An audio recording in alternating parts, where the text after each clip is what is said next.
बिस्मिल्लाहिर्रहमानिर्रहीम। अस्सलाम वालेकुम माय टू फ्रेंड, कैसे हैं आप सब। आज आप लोगों के लिए बहुत मज़ेदार, बहुत यम्मी चिकन कढ़ाई की रेसिपी लेकर हाज़िर हुई हूँ। आप लोग इसको ज़रूर ट्राई करें और बहुत मज़े की बनी है। इसको हम नेशनल चिकन कढ़ाई मसाले के साथ बनाएँगे तो बहुत लाजवाब बनकर तैयार होगी। इसको बनाने के लिए 1 किलो मेरे पास चिकन है, इसमें लेग पीस भी हैं और कुछ हड्डी वाला गोश्त है और कुछ बगैर हड्डी के भी है। तो अब आपने इसमें ना 1 चम्मच भर के लहसुन और अदरक का पेस्ट शामिल कर देना है और 3 से 4 अदद बड़े साइज़ के ना मैंने इधर ये शामिल कर दिए थे प्याज़।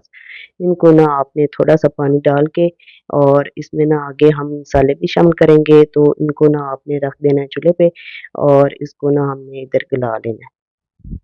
अब ये देखें, हल्दी का आधा चम्मच आपने इधर शामिल कर देना है और 2 चम्मच ना ये छोटे वाले चम्मच हैं, ये 2 टीस्पून के बराबर ही ना आपने लाल मिर्चों का पाउडर शामिल कर देना। आप अपने हिसाब से ना नमक मिर्च को सेट कर लेना और हाँ, 1.5 टीस्पून आपने इसमें नमक शामिल कर देना है और थोड़ा-सा आपने इधर कढ़ाई गोश्त मसाला जो बाज़ार से पैकेट मिलते हैं, वो आपने लेकर आना है, वो इसमें आपने शामिल कर देना है और अगर स्किप करना चाहते हैं तो स्किप भी कर सकते हैं और अगर आप इसको शामिल करेंगे तो इसका टेस्ट हाई लेवल पे चला जाएगा। तो इन सारी चीज़ों को ना आपने अच्छी तरह मिक्स कर लेना है, मिक्स करके अब आपने टमाटरों के ना 4 हिस्से करने हैं, वो इसमें शामिल कर देने हैं। इस तरह ना मोटे-मोटे करके आपने शामिल कर देने हैं और इसके ना छिलका आपने ना जब थोड़ा-सा ना हो जाए सॉफ्ट तो फिर आपने छिलके को निकाल देना है और टमाटरों को ना इधर ही आपने ना थोड़ा-सा ऐसे चम्मच की मदद से मैश कर लेना है। अब इसको आपने कवर करना है, कवर करके आप इसको पकाएँगे तो बहुत ही ज़बरदस्त ये कढ़ाई हमारी बनकर तैयार होगी।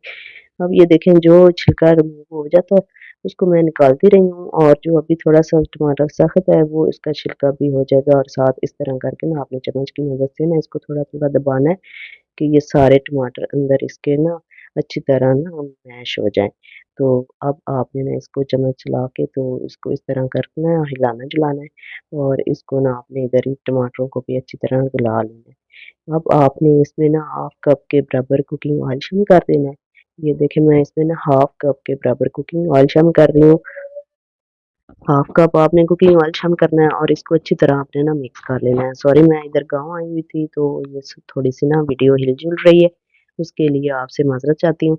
अब आपने एंड पे ना जब अच्छी तरह आप इसको भून लें, भून के उस टाइम आपने इसमें थोड़ी-सी ना मेथी शामिल कर देनी है, जो कसूरी मेथी होती है वो आपने शामिल कर देनी है और 3-4 सब्ज़ मिर्चों को ना आपने इस तरह ना कट लगा के वो इसमें शामिल कर देने हैं। एंड पे आप इसमें शामिल कर सकते हैं अदरक थोड़ी-सी बारीक काट के और इसमें ना लेमन के स्लाइस भी आप इसमें शामिल कर सकते हैं। अगर आपने इस तरह मेरे तरीके से ये हांडी बनाकर मेहमानों को खिला दी तो मेहमान तारीफ़ करते नहीं थकेंगे। आप भी बना के मेहमानों को खुश कर दें और चैनल को भी सब्सक्राइब कर दें, लाइक कर